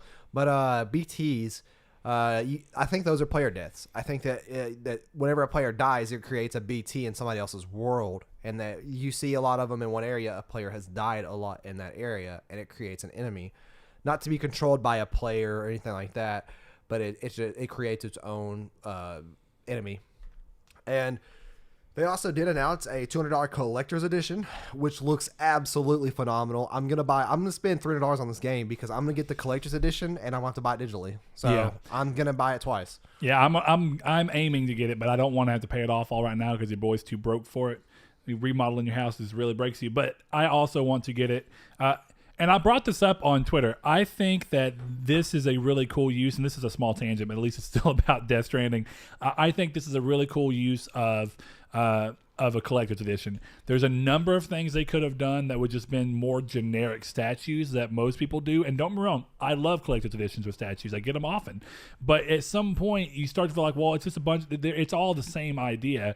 I think that there's something interesting about taking something that looks like it's going to be iconic and really tying into one of the things that when you think about the series, you think about this, and that's the bridge baby. And I think that showing something like that, I think it's a really cool idea. And it also does the other thing where it has other uses. So it can actually be used as a lamp, and it can actually be used in real cosplay. I think that this is a more interesting idea because it lets everybody just get it and use it how they see fit. Do they just want to get it and keep it as a lamp back there? Do they want to get it and never even turn it on as a lamp and just have it as a showpiece? I'm definitely going to have it as a lamp. Me too. Yeah. Like Dude, it'll be a lamp on set. Yeah, it's going to be on for certain. But we finally got just about everything we wanted with this gameplay or this trailer. We got the release date. We got solid gameplay footage. We got a little bit more into the visuals and cinematics of the game. We got to see more of the characters that we were kind of unsure of. We got the reveal of Troy Baker being in it as a guy named... well, we already knew he was going to be in it, but we never knew who he was. Well, that's what I mean. The character reveal of Troy Baker. And I can't think of his name. He has a really cool name. I can't remember it either. And it's gonna kill me that I can't remember. Yeah, like it looks to be phenomenal, and something that I am like really, really super excited for, because right now, and I said it, a couple weeks back, and maybe even a couple episodes back, that like right now Nintendo has my attention so far into this year with what they're coming out with on the Switch, and the PlayStation really doesn't have much for me right now. Like Days Gone is something I'm getting on a sale. I don't know like what the next game past that I'm gonna get unless there's some kind of a special announcement at E3 in between now and Death Stranding. Yeah, there's nothing, and that's what, a 4-month gap. July, 5 months basically. Yeah. So it's just one of those things that's like, it finally showed me something I'm gonna get to play, and then I'm really, really excited for it. Previously, before that. Well, part of that comes in the fact that you've gained a cautious element to you about buying games digitally. And some of that's just been from Burns this year, but also it's not even a cautious element. There's just nothing that grabs my attention that's out. Yeah. Like, I have Division 2. I haven't played that. Anthem is in the shitter. Excuse my language for that. But yeah, that's where it's at. Like, nobody's going back to play that game with what the Cataclysm just said. And not enough. I'm going to try it. Well, not enough for me to try it. And... it's just like right now, Destiny 2 is in a really, really good spot. I'm just going to keep playing Destiny 2. I'm going to play Days Gone on my vacation. I might pop back into Final Fantasy 14. But really, this kind of begs up another question to ask, too, is that other than Death Stranding, what Sony exclusive game are you looking forward to this year? Because right now, there's not really a lot. And I'm kind of curious because I want recommendations. Nobody recommended me JRPGs either, and I'm kind of sad about that. Y'all give me some good JRPGs to recommend. Well, I think there's other ones, but what Switch what level are you looking at? Because I think that Pixel Opus's game, I think that Concrete Genie does look interesting. It doesn't look interesting. But it's also just, I think for me, it's not even something that immediately screams at me as much as it's so unique that I feel a need to try it, even though it doesn't look like it's necessarily something that I will for sure enjoy. But it looks unique. And it could end up being a huge flop, but I appreciate that kind of stuff. Well, you know what was crazy about last year was Dead Cells and Hollow Knight, all these indie games that came out that proved to be phenomenal. Yeah, and really stole the show. Yeah, and let's get back on the topic after this. But yeah, like I want our JRPGs. Recommend me some JRPGs to play. I think I'm just gonna pick up what is that came out? It's Akira Toriyama's art. Dragon Quest? Yeah, Dragon Quest on the Switch when it comes out. Dragon Quest 11, I think. But yeah, anyways, back on the topic. Well, one of the things that I think is pretty interesting, I love, and I've said this from the get-go, and I was surprised to see them still carry on through it. Now, to be fair, they could always change this. There's still time before release that they could start doing this. But they have shown so much restraint in showing things for this game. And I know, and that's obvious, it's because it's a name that they can afford to do that with. Kojima, his name kind of precedes him. So it's one of those situations where I think that they realize this is a weird opportunity where the game is already very odd. It's probably somewhat weird to market without showing all of it. If you wanted to really market it in a way that was like, well, how do you market it while still giving an idea of what it really is? I don't think there's a way to do that without showing everything, essentially. And so what they're instead opting to do is lean on the fact that Kojima's name does offer the ability to be a little bit more vague and mystic about things and kind of mysterious. And I think what they're doing is really smart and ballsy in that even with this new trailer, all it did realistically is it answered very few questions. All it did is it showed us that there was gunplay in the game, and we kind of got to see what it looked like. And it kind of did look like Metal Gear Solid 5, which is a little bit of a bummer for me. But because they're not trying to be the same type of game, it's not a deal breaker for me at all. I just hope it feels good. That's all I'm really worried about.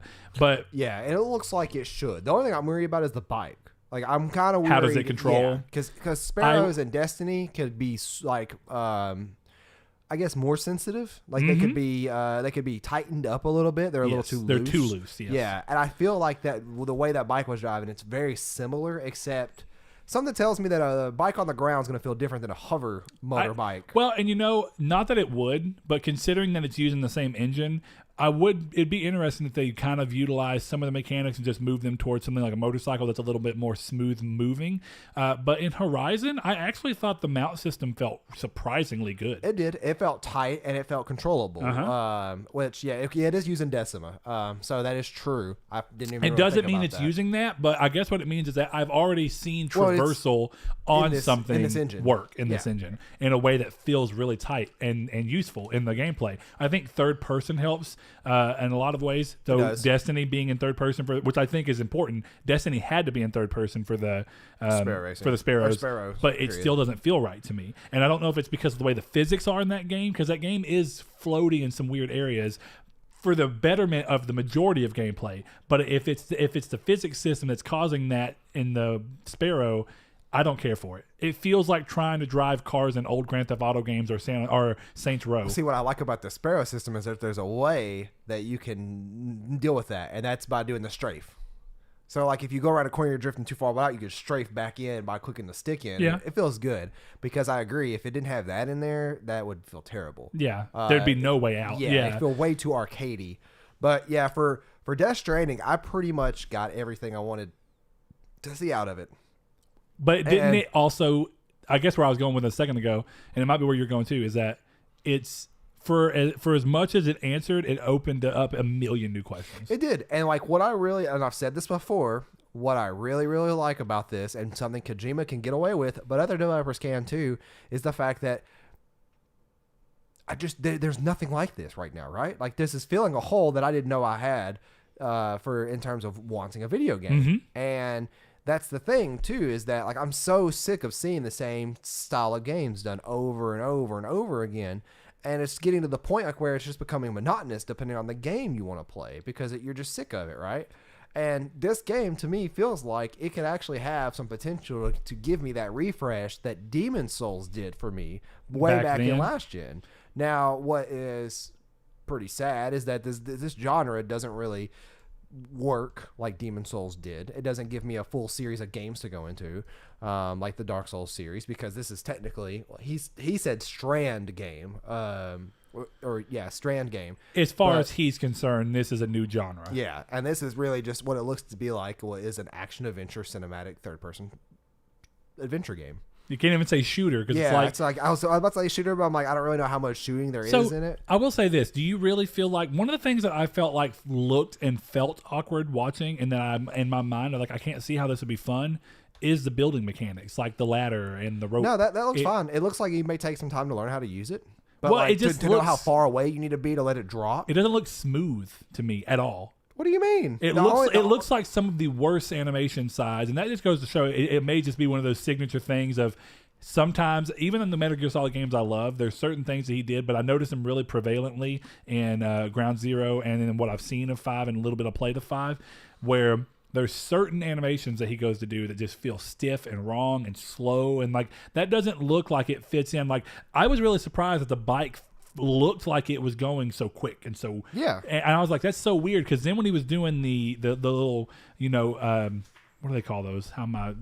The circle menu. Circle. God. Oh yeah. The circle menu where he pulled up the thing. That was fine. But just at that part where he pulled it up and then he sat it, I was like, this just looks slow and weird, and that maybe it's just because it lacks context as to why you're doing it. It could be that they're not doing it at full speed. Like the person playing could be not navigating the menus at any speed because they want you to see what's in the menu. Well, not even that. I just mean like after he selected it, it was like getting the ladder out, and everything looked slow. Well, what I was pointing out about the ladder was the fact that it just pops up on your back, and then you just grabbed it. Everything after that, and then like the cool way that, because they did do a cut right there where he was all of a sudden next to the mountain and he dropped the ladder down. That all looked phenomenal. The ladder popping up on his back was kind of weird, but I understand. Well, even like holding the ladder and then letting it extend, it looked like there was no weight to it. That was just a weird thing. It might not have it. It's nanobots, just like Metal Gear Solid 4. Possible. One of the things I guess I kind of want to ask you, because and I was going to ask you this anyway. It's funny that you brought it up on your own. Is that this is something that, as far as I'm not going to say it's a genre that's completely unfound, but he's doing something in a genre to create a subgenre that's not really been around, right? But by you saying that it looks fresh, what if, and do you have a feeling really, are you okay with Stranding is PT? in the pursuit of trying to do something fresh and new, if it doesn't actually hit the mark in terms of being an all-around actual good game in terms of the gameplay sense, but it's good in every other aspect, do you still consider it a win or a loss?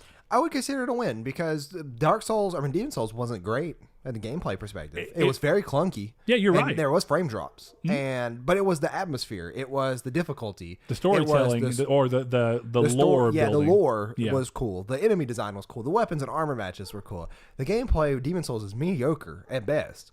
That's the thing about this, right? Is that from what we've seen at gameplay, I can already say that at least from what we've seen, I don't think Kojima's the kind of person to anthem us and show us something that's not going to be drastically different. No, I agree on that. So, but that's also because they're showing so little. That's what I was going to say. Especially for a game that comes out in 5 months.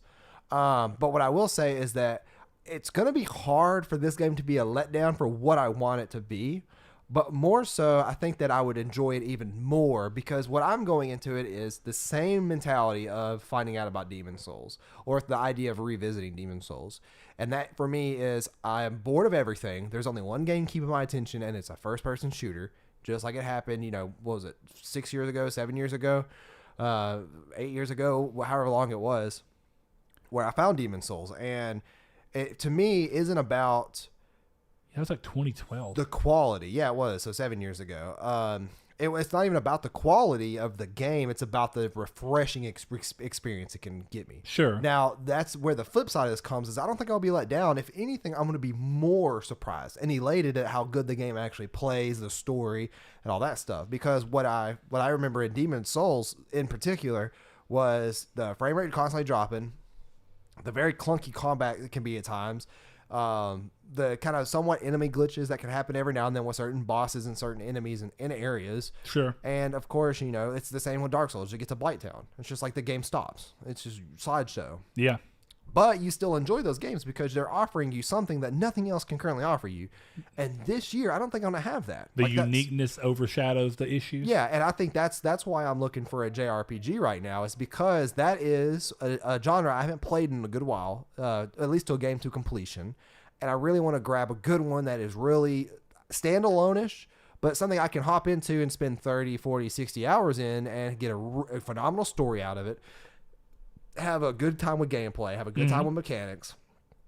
And that's why I think Dragon Quest might be the game for me. I don't know.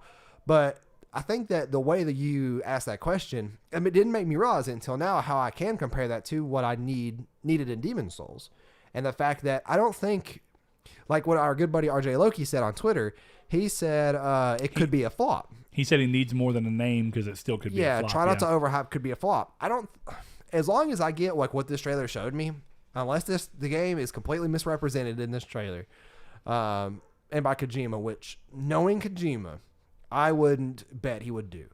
But everybody, he's a stranger. He could surprise me. Well, yeah, I've honestly been surprised at how close they've held their cards to their chest for this game. Kojima's been pretty adamant about not showing the game until it was close to release. Yeah, and the fact that... that means, in my mind, that means... as opposed to something like Anthem, which was shown 2 years prior, and it was a CGI rendering. This is 5 months. It's like, how are you going to pull that out in 5 months? Obviously, first of all, it wasn't CGI. No. It wasn't. It wasn't. You're seeing everything in game. Yeah, every single thing in that 8-minute trailer is in game footage. And then the other argument they were saying that the Anthem demo that we were referring to that looked so good and had no load scenes and you jump off and immediately go flying. Yeah, the E3 demo. They said that was running on Xbox One X hardware. No, it's never running on that Xbox One X Kotaku report pretty much confirmed that it wasn't. That should be illegal at this point, right? That's misadvertisement. That's fake advertising. Yep. But regardless, 100%. That's the time we live in. I agree that it shouldn't be allowed, but it's allowed in a unless number it's running on a dev kit Xbox One that could have potential overclocked CPU and stuff, which still is not available to a consumer. Therefore, it's misrepresenting the product. But anyways, I'm super excited for it. I really, really can't wait. At this point, I don't think that there is a shadow of the doubt that it could be overhyped in my mind just because of what I'm looking for and what it looks to give me. If it becomes a very stereotypical cover shooter and stuff like that, that's when I'll be let down by it. But not because of performance issues per se. Okay, I don't mean that. I don't think that that's going to be the thing. I mean, if anything, I think that the Decima engine runs really smoothly. We've seen it in a number of games, and I've really never Horizon seen ran pretty well. Horizon used it. Killzone Shadowfall used it, and had no notable frame drops. Until Dawn used it, no notable frame drops. I'm not really worried about that as much as I mean, let's say the game does devolve into, at least on the gameplay side, and it doesn't look like it would, but let's just say it devolves into essentially just running around with that thing, which could get boring, and then just mediocre standard third-person shooting. As long as it does the rest of what it's promising, which looks to be, ironically enough, we had a question from Donovan weeks back on one of the reader mails that was, what would you do to reinvigorate sci-fi? I actually think, if anything, this game looks to serve the purpose of doing something that feels decidedly and distinctly fresh and original in the genre. So there you go, Donovan. This might actually be that maybe I couldn't do it, but it goes to show with maybe the right mind behind it, which I think Kojima's done well with. We actually brought that up too, of something that like you're never going to know your true originality until it happens. Yes, because everything that you see is already a genre of something else that you're already familiar with, and then true originality comes out and it's bam, and that's weird. Original. Yeah, you don't know it until you see it. That's the perfect definition of Death Stranding. I described this game before we even knew this game was a thing, or like before we knew the game was. Oh, yeah. Because that's exactly what I said back then was you don't even realize how original it is until it's there in your face. And that's what this feels like. And you see it. So it feels like a breath of fresh air or the nice sip of I was trying to think of the fancy water. Fuji water. Straight from the volcano springs. Is that what Fiji water? Fiji water. That's right. Not Fuji. I think that's a camera quality. Fujifilm. Fujifilm. But yeah, on top of that, so I guess the last few things that we'll do about this, to go back to what I was talking about there real quick, where we were talking about with Donovan saying that it'll be a fresh take on a genre. Outside of that, so if it devolves into that typical third-person shooter, and then the rest of the gameplay is just kind of borderline meh at most, but it acts as a vehicle to get you through a really amazing story with great characters and everything, that is an original idea outside of that. And even if the gameplay ends up being kind of meh, but is original in what it's trying to do, but it just falls short of the mark, as long as the rest of the game is there, do you still consider that a win? And yeah, absolutely. I think I do too. I think absolutely. I do that as well. And I like realistically, I think you have to be willing to give a game that's actually trying to tread new ground, not new ground in its genre, not new ground in you have to give it some wiggle room, because it's going to be, I think the only way I could truly be completely disappointed in this game from everything that they've shown me so far is if the story ends up being a nonsense mess that actually doesn't make sense. But I have faith in the fact that all of these actors who came into it saying that they normally didn't deal with video games, and that a lot of the only reason they even did the game was because they saw the Kojima's passion. He told them the story, and that they thought it was something so unique and different that they wanted to be part of it. That to me tells me everything I need to hope that indeed this game is original. Or even just put faith into that it's going to be an original and a breath of fresh air. So my other thing, and this comes into something that Ryan was actually talking to me about, how do you feel about the way they went about showing the game? Do you feel like the way they went about doing it with the Twitch stream that had an air of mystery around it about how does it even work? It's like what I hope the game is going to be. It's very original. Like we don't know how that works. We don't know if it was more viewers or the more time that passed, because the number of it's loops. Something that happened. Yeah, it's something that happened all the way up. But yeah, I thought that was a genius way of doing it. I wish games for Sony, first, second party games, since they're not having an E3, Days of Plays seem to be really like, they try to be ambiguous, like state of play. Yeah, state of play. But I know why you thought that. Yes. And that actually goes into it. So to continue with what you're saying, the question from Ryan was, why wasn't it in a state of play? Because Sony doesn't know what they're doing with state of plays. State of plays are a waste of time. They haven't had a good one yet, in my opinion. I don't think that they've had an exceptional one or a bad one. No, I feel like they've just been there. Yeah, that's what I mean. It's a waste of time. Like, this could be done in better ways. This Twitch stream proves that. I don't consider it a waste of time, but so one of the things I said to him is that I am still being a little bit, because I remember the earliest Nintendo Directs, they were also a little odd. No. And I think that what you have to do is you have to give companies, when they're doing something like this, a chance to get their footing in the format, because one of the things that Sony's also dealing with is trying not to be too much like in either of their competition. You know what I mean? The first Nintendo Direct, if I remember correctly, was Okay, no, I'm wrong. I was gonna say this was revealing. It was all 3DS stuff, and it was really weird. I was saying it was revealing the 3DS. Yeah, and it was, dude. If you remember those first couple of ones, it felt like to me what these first two state of plays have been. Was that Parappa the Rapper? They weren't. No.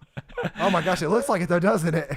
I mean, the character did, not the game. Yeah, the game. But past that, I guess what I'm going into here, and this is what my response to him was, is that in my opinion, they didn't have anything else to couple with it potentially. Definitely if there's not ready for the Last of Us 2 to have a date or anything like that. But what I said is they want to leave the game a mystery, so doing a deep dive with a state of play with that as the only thing would not fit the marketing style they're going for. Now, I'm not saying that there's a right or wrong on this. I'm actually curious about this. I would say that one of the questions I would hope that I want to hear y'all's opinions on, and I still want to hear Saul's if he has more to say, is do you feel like you would have preferred this to be a state of play, or do you feel like that state of play would actually have been the wrong avenue for this? And in my opinion, I'm looking at it, I don't think that the way they're going about handling the game would have been conducive to what they've done with state of play so far. Well, and not only that, but the way they revealed the game and the way that they did the Twitch stream, I couldn't think Southern twang coming out. I couldn't think of a better way. And that would have been impossible from a state of play, more or less. Well, here's the thing. It's an 8-minute trailer. State of plays have been what? Typically 20? If even that, 15 to 20 minutes? Yeah. 20 minutes long, right? So, like, this would have been half of a state of play. Mm-hmm.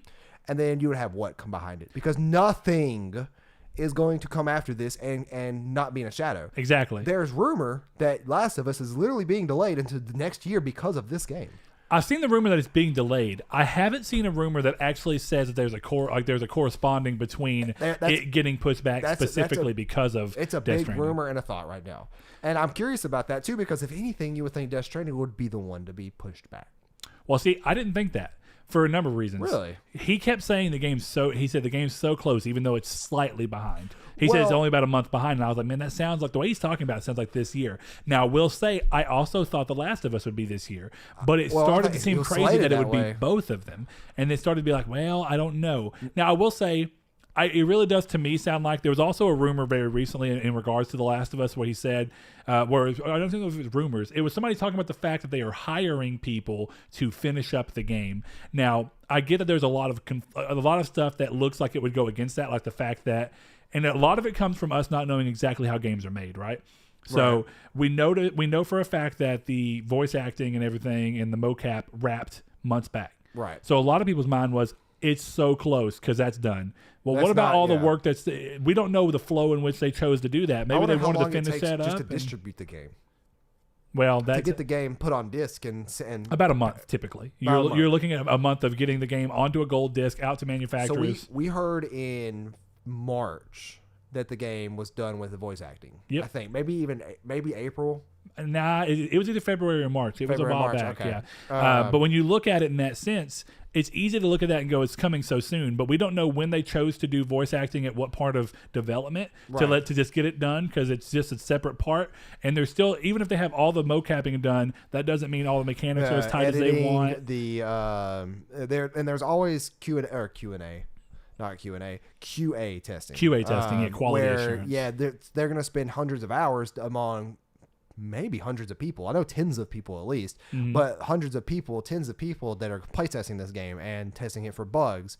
And that is a very, very arduous process. And I would say that was another thing I brought up is I think at this point, Sony realizes that both Death Stranding and definitely The Last of Us are going to be huge money things for them. Oh, yeah. They're going to make a ton of money off of them, so that if The Last of Us needs more time to make sure that it comes out in a perfect, polished state with a minimal bugs, if any, that are even notable at all. One great example that they've done this generation of a game that released with no bugs because it got extra time to polish up was the Ratchet and Clank game.